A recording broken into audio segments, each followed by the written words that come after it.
नमस्कार। काफ़ी बातों के सिलसिले में मैं डॉक्टर उमा शर्मा आपका हार्दिक स्वागत करती हूँ।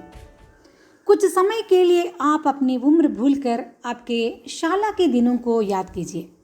आपके शाला के पास एक छोटा सा दुकान ज़रूर हुआ होगा, जहाँ पर आप चने, मिठाइयाँ, चॉकलेट या पेपरमिंट आदि खरीदते थे। छोटे दुकान के अंदर शीशों में से जो चने और मूंगफली दिखते थे, उन्हें आप चंद पैसे देकर बड़े चाव से खाते थे। दुकान में बैठने वाली बुढ़ियाँ उन्हें कागज़ की पोटली में बांध कर देती थी। कागज़ की पोटली से एक एक चने या मूंगफली को मुंह में डालते हुए दोस्तों से उन्हें बांटते और उनसे बातें करते हुए बीता समय का मोल लगाना मुश्किल ही सही। कागज़ की पोटली की याद आते ही आप अपने बचपन के कई मधुर पलों को याद करते होंगे। स्कूल से आते ही माँ जो मसालेदार मुरमुरे कागज़ की पोटली में देती थी, जिसे आप बेलपुरी कहा करते हैं ना, तब उनको खाने का स्वाद और भी बढ़ जाता था। कभी कभी आपकी माँ आपसे तत्काल घर के नज़दीकी दुकान से जीरा या काली मिर्च लाने के लिए कहती थी। आप भी बिना तैली लिए हुए दुकान भाग जाते थे, तो दुकानदार बस आपको डांटे बिना कागज़ की पोटली में उन्हें भर देता और ऊपर से पोटली को धागे से बांध कर देता था। मुझे लगता है कि कागज़ की पोटली सादगी और सरलता का प्रतीक है। परिवार के संग पिकनिक के समय माँ कागज़ की पोटली बनाती है और उनमें आम के टुकड़ों को नमक, लाल मिर्च छिड़क कर देती थी। उनका स्वाद और वे पल जीवन के अनमोल धरोहर है। कागज़ की पोटली की यादों में एकाएक आप सब लोग अपने बचपन के कुछ खास पलों में ज़रूर खो चुके होंगे। नवरात्रि के अवसर पर दुर्गा पूजा करते हैं।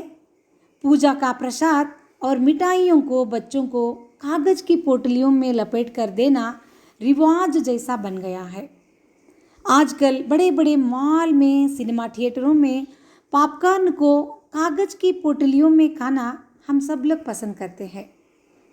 साइकोलॉजी में शिक्षण से संबंधित एक नियम है, सीखने के लिए इजी टू डिफ़िकल्ट और सिंपल टू कॉम्प्लेक्स।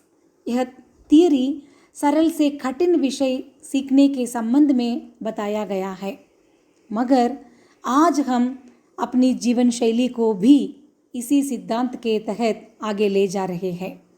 हमें हमारे जीवन शैली को सरल बनाना है। लॉकडाउन के कारण आज हम घर में हैं। अब तक हम कंप्लेनिंग, क्रिबिंग करते आए हैं कि हमारे पास वह नहीं है, यह नहीं है, मगर आज लगने लगा है कि उन शिकायतों से ज़्यादा हमारी स्वतंत्रता बहुत महंगा है। स्वच्छंद बाहर सड़क पर जाना, खुले वातावरण में अपने दोस्तों से बातें करना और उनसे एक कप कॉफ़ी पीना एक वर लगने लगा है। इन सब से ज़्यादा आज बिना मास्क पहने प्राणवायु का सेवन करना बड़ी विलासिता बन गई है। सरल बनकर जीना अनफैशनेबल नहीं है। आधुनिकता के शौकीन होकर सरलता से कठिनता को हम अपना चुके हैं। इसीलिए प्रदूषण, मोटापा जैसी समस्याएं, ऊपर से वेट लॉस के लिए हमें सर्कस करना पड़ रहा है। हमारे देश के अनाज रागी, जोवर, मकई आदि हमारे लिए ओल्ड फैशनेबल लगने लगा है, जबकि उनका दाम ओट्स, म्यूसली की मुकाबले में बहुत कम है। अधिक संख्या में लोग ब्रेकफास्ट में ओट्स, नूडल्स, म्यूसली खाना पसंद करते हैं। आपको पता है, रागी में ओट्स से 5 गुना अधिक कैल्शियम है। वैसे ही 100 ग्राम चावल खाने के द्वारा आने वाले कैलोरीज 50 ग्राम नूडल्स में ही मिल जाता है। मगर युवा वर्ग सोचते हैं कि चावल खाना अनफैशनेबल और नूडल्स खाना बहुत फैशनेबल है। लॉकडाउन के कारण पूरे परिवार के साथ रहने के कारण कुछ समय चाट्स खाने का मन ज़रूर होता है। तो चलिए पूरियों को तेल में नहलवा कर खाने वाली पानी पूरी के बदले रंगीन कागज़ की पोटलियों में कुछ ऐसे खाद्य दीजिए कि बच्चे फिर से उन अस्वस्थ आहारों की ओर ताक न सके। कीरा यानी कुकुम्बर, टमाटर, इनको गोलाकार के टुकड़ों में काटिए और आम के छोटे छोटे टुकड़ों को, भुट्टा यानी इंडियन कॉर्न को भूनकर या उबालकर उन पर मसाले छिड़क कर रंग बिरंगे कागज की पोटलियों में या तो पुराने समाचार पत्रों की पोटलियों में देकर तो देखिए। बच्चे ज़रूर उन्हें बड़े चाव से खाएंगे। बच्चों के साथ बड़ों को भी उन पलों का आस्वादन ज़रूर करने दीजिए। उन दिनों में जीवन की सरलता ऐसी थी कि चाहे वह अमीर हो या गरीब, कागज़ की पोटली से लेकर कपड़े की तैली से वे काम चलाते थे। प्लास्टिक का उपयोग बिल्कुल ना के बराबर था। उनके लिए पानी पीने के लिए कोई वाटर प्यूरिफायर की ज़रूरत नहीं थी। मगर आज वाटर प्यूरिफायर के बिना कोई घर दिखता ही नहीं। उस समय हरियाली की कोई कमी नहीं थी, चाहे घर छोटा हो या बड़ा। जहाँ देखो वहाँ पीपल, नीम जैसे पेड़ दिखते थे। गैस सिलेंडर के साथ ऑक्सीजन सिलेंडर खरीदने की आपत्ति से हमें आज जरूर बचना ही होगा। आधुनिक होना अच्छी बात है। उन्नति की ओर अग्रसर होने के लिए हमेशा आगे ही जाने की आवश्यकता नहीं। कभी कभी हम पीछे भी कुछ कदम ले सकते हैं। कुछ हमारे मन पसंदीदा गीत जितने भी पुराने क्यों न हो, हम उन्हें बार बार सुनते हैं, गुनगुनाते रहते हैं। वैसे ही कागज़ की पोटली हो या कपड़े की थैली, ऐसी छोटी छोटी कुछ अच्छी आदतों को जीवन में रिवाइंड करके हमें फिर से उपयोग में लाना होगा।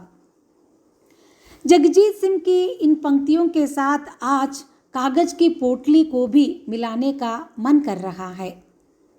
ये दौलत भी ले लो, ये शोहरत भी ले लो, भले छीन लो मुझसे मेरी जवानी, मगर मुझको लौटा दो बचपन का सावन। वो कागज की कश्ती, वो बारिश का पानी, वो कागज की कश्ती, वो कागज की पोटली। आने वाली पीढ़ियों को इन अनमोल पलों का एहसास करवाने के लिए प्रकृति को बचाना हमारा कर्तव्य बन जाता है। आने वाली पीढ़ियों के बच्चों को किताबों से भरी थैली लटकाते हुए मात्र शाला जाना होगा, ना कि ऑक्सीजन से भरा सिलेंडर को पीठ पर लदे नहीं। तो आप भी अपने मन के विचार हमसे ज़रूर बांटिएगा। अगर आपको ये वीडियो पसंद आया हो तो अपने मित्रों से ज़रूर शेयर कीजिएगा। अगर अब तक आप हमारे चैनल को सब्सक्राइब नहीं किया है तो ज़रूर सब्सक्राइब कीजिए। आने वाले हफ्ते और एक हृदयस्पर्शी विषय के साथ मैं आपके सामने उपस्थित हो जाऊंगी। तब तक के लिए मुस्कुराते रहिए। धन्यवाद।